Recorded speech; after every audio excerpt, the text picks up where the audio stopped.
на Сител. Во студиото со вас, Маријан Николовски. Вечерни вести во 9. Добро вечер. Блокираните средства од ИПАР програмата поради случајот со корупција предизвикува политички потреси. Сега само денеска посочи дека се блокирани над 130 милиони евра за земјоделците. Ивана Соколович најдова во овие вести ги има последните детали. Така е, Маријан, дознавме дека 50 договори од ИПАР-3 програмата се стопирани по скандалот со директорот на платежната агенција. Ова го потврди ресорниот министер Цветан Трипуновски, кој што беше дел од темата на денот на Сител, но вели дека нема да бидат загрозени средствата, бидејќи ќе се продолжи со реализација откако самите проверки на овие 50 на договори ќе бидат завршени. Како што споменав, нема опасност од губење на средствата, како што обвинуваше опозицијата, тврди министерот. Вели дека во следните неколку денови ќе биде именуван нов директор на оваа платежна агенција, но од друга страна пак ја одби понудата која што беше упатена од опозицијата, која што понуди решение за деблокада на овие средства. Вели дека не може да се очекува помош од оние кои што ги создаваат проблемите. Од друга страна пак уверува дека за сега само македонските институции ги истражуваат овие договори со ИПАР-3 програмата, велики дека од Европската унија добиени се само пофалби дека македонските институции одлично завршиле работата, при тоа воздржувајќи се од дополнителни коментари. Сите детали и оние информации кои што вечерва ги сподели Трипуновски за Сител ги гледаме во продолжение. 50 на договори кои чекаат исплата од ИПАР-3 програмата се стопирани по скандалот со директорот на платежната агенција, потврди министрот за земјоделство Цветан Трипуновски во тема на денот на Сител. Според него нема опасност од губење средства, а исплатата ќе продолжи по завршување на проверките. Трипуновски потврди дека постапката е стопирана по барање на македонска страна, не од Брисел како што обвинува опозицијата.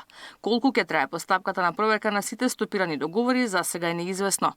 Она што од ИПАР-3 програмата е изреализирано се склучени 453 договори, кои што се веќе се во некоја завршна фаза, само 50 на договори се во фаза на исплата. И само тие договори се во моментов на проверката стопирани. Проверките ќе се прават во делот на реализацијата на ИПАР програмата, додека националните плаќања, сите јавни повици кои што ги има спроведено Агенцијата за финансиска поддршка, кои што беа изминатава година, ќе си продолжат со теков на реализација. Јас во моментов не гледам опасност од губење на овие средства. Напротив, ова ќе биде само еден момент каде што ќе се проверат работите и ќе се продолжи теком да се реализира. Опозицијската СДСМ пак обвинува дека со замрзнувањето на средствата од ИПАР-3 државата ризикува да загуби дел од парите планирани во програмата која на Македонија е на располагање до 2027 година.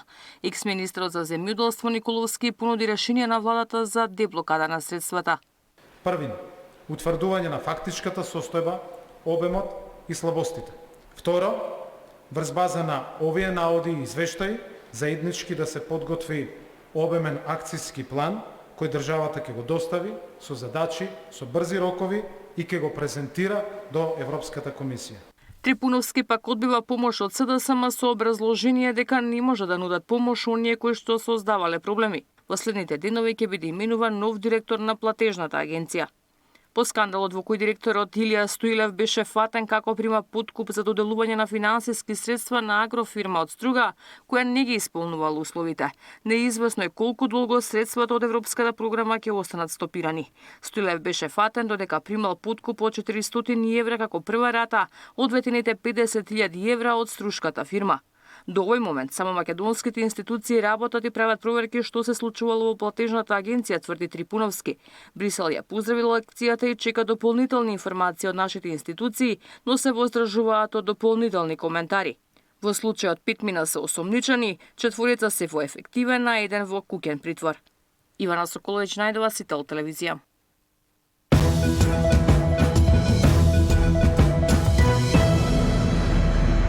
Лидерите на ВМРО ДПМН и на ВЛЕН почнуваат разговори за реконструкција на владата. Среда требаше да се случи вечерва, но официјална потврда за такво нешто нема.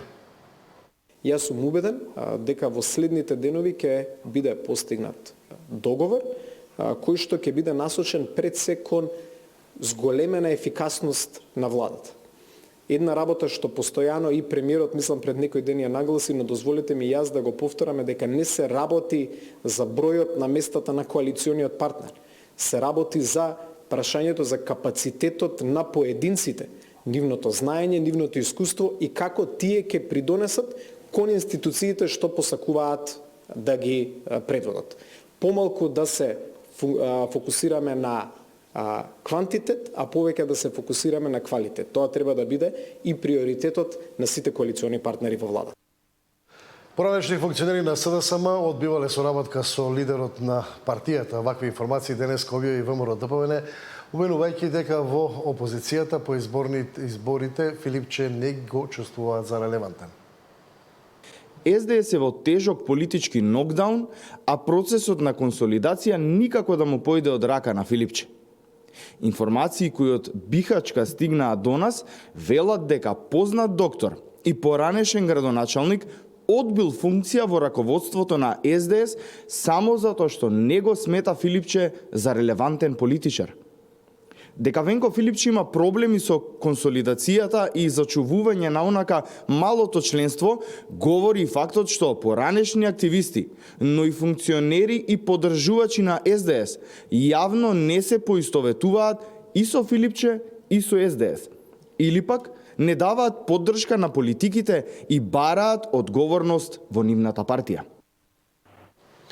Кога во една влада царува корупцијата и неспособноста, очигледно им останува само да зборуваат за Венко Филипче и за СДСМ, кои единствени ги разуличуваат криминалите на власта, реагираат од СДСМ. СДСМ нема да трча по лагите кои секојдневно ги пласираат ДПМН. Ова се очајнички обиди на ДПМН да се сокрие фактот дека за една година власт не реализираа ништо од ветеното пред граѓаните и зашто изгубија 140.000 гласа.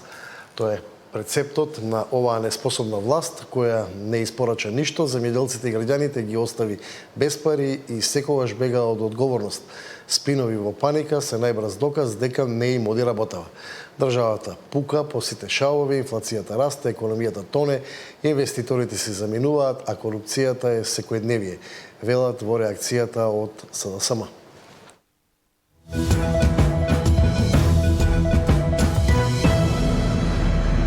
38 обвинети во случајот Пулс идната недела треба да се појават на старт на судскиот процес во судницата во Идризал. Од кривичниот суд ги предупредија лекарите да внимаваат какви оправдувања за отсуство издаваат, бидејќи ќе се вршат проверки. Освен медиумите од Македонија, голем интерес има и за медиумите од странство. Со засилено обезбедување, присуство на лекарски тими и уверување дека е се подготвено за почеток, надлежните најавуваат дека судењето за трагичниот пожар во Кочанската дискотека ќе почне без пречки. На денешниот брифинг со новинарите, во судницата каде ќе се одвива процесот, веде председателката на Кривичниот суд, државниот обвинител и првиот човек на адвокатската комора, уверија дека се ќе направат да се обезбеди непречено и фер судење. Предвидено е неделно да се одржуваат по најмалку 2 рочишта. Апелирам до јавното обвинителство, одбраната и адвокатската комора да се однесуваме достоинствено и да не дозволиме да се наруши принципот на непристрасност, правично и фер судење, истакна веде председателката на Кривичниот суд Даниела Димовска. Таа најави дека судот ќе ја контролира секоја доставена медицинска документација, доколку некој од учесниците побара одложување поради здравствени причини. Ангажиран е и дополнителен судија, поротник и записничар. Обвинителството распореди 15 на обвинители кои ќе настапуваат во тимови. Бидејќи доказите и сведоците биле исти, сметаат дека раздвојувањето на предметот ќе ја успори постапката. Иако во судницата ќе седат 38 на обвинети, обвинителството подсетува дека и во минатото имало случаи со голем број учесници и немало пречки за судењата. Председателот на адвокатската комора Љубомир Михајловски побара дисциплина и професионалност од бранителите. Откри дека дел од адвокатите ќе ги застапуваат и правата на семејствата на оштетените. Судењето за пожарот во Кочанската дискотека Пулс ќе се одвива во судницата во близина на затворот Идризово. Идната среда на 19 ноември во неа за прв пат ќе седнат 35 мината обвинети кои одговараат за кривичното дело тешки дела против општата сигурност. До средината на идниот месец закажани се уште 6 судски рочишта. Тие им се суди на сопственикот на дискотеката, фирмата за обезбедување, тројца градоначалници на Кочани, поранешни министри за економија и директори на дирекцијата за заштита и спасување. Обвинети се за пожарот во Пулс, каде загинаа 63 млади, а над 200 беа повредени. Зоран Јаневски, Сител телевизија. Градоначалникот на Скопје најави дека ќе ги достави до јавното обвинителство сите информации за можни злоупотреби. Ако добие дозвола од надлежните институции, ќе ги објави и имињата на избраканите за кои било утврдено дека земале плата на неоделена работа. Скопскиот градоначалник ги достави до обвинителството сите докази за злоупотреби во јавните претпријатија и побара командна одговорност и за оние кои им подпишувале плата на лицата кои не оделе на работа. Финансовата полиција го чешла работењето и во комунална хигиена, но и на располагање им се ставени сите документи од градската администрација.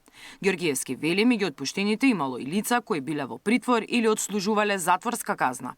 Истрагата според него ќе води и до повисоки институции и функции под градската капа. Тоа се лица кои што со месеци, некои со години не оделе на работа, а земале плат. Има таму лица, но еве во интерес на истрагата не можам во детали да влегувам, кои што дури се наоѓаат во куќен притвор или се затвореници. Замислете, а земале плата од градот Скопје. Има под интелектуални услуги активирано камиони со астрономски суми исплата на физички лица кои што работеле наводно за комунална хигиена. Колку што смета дека финансова полиција треба да действа. Имате вие досега нешто забележано? Па ете не би навлегувал повеќе. Мислам дека доволно кажав поврзано се. Градот Скопје има злоупотреби. Па тоа треба да го утврдат финансова полиција, но секако дека се ќе биде ставено како предмет на истрага. Тој одби да коментира поканата на екс-градоначалничката Арсовска за ТВ Дуел и повикот да ги објави списоците со луѓето кои биле избркани од работа откако ја преземал функцијата. Тој порача да се позанимава со други институции. Побарав до сите директори да постапат против таквите лица. И тоа требало некој да го направи во минатото. Не драма да прави, туку да направи реално превземање на чекори и мерки.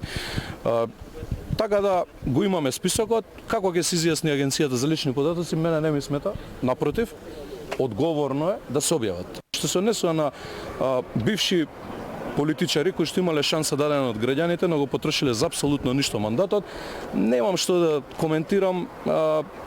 Ете, тие треба со други институции да комуницираат, не со мене. Мислам дека моето погрешно да не бидам разбран, не ниво, туку мојот фокус во наредниот период е средување на состојбите поврзани со хаосот и нередот што го стаја во градот Скопје. Скопскиот градоначалник вели кадровски измени има во претпријатијата во следните денови. Најави од почнување на тендерска постапка за подземната сообраќајница Лимак. Ѓоргиевски рече дека во следниот период ќе се занимава со реорганизација на јавниот превоз, но и продолжување на инфраструктурните проекти за булеварите кои одамно требало целосно да се реконструираат. Миријана Давидовска, Сител телевизија.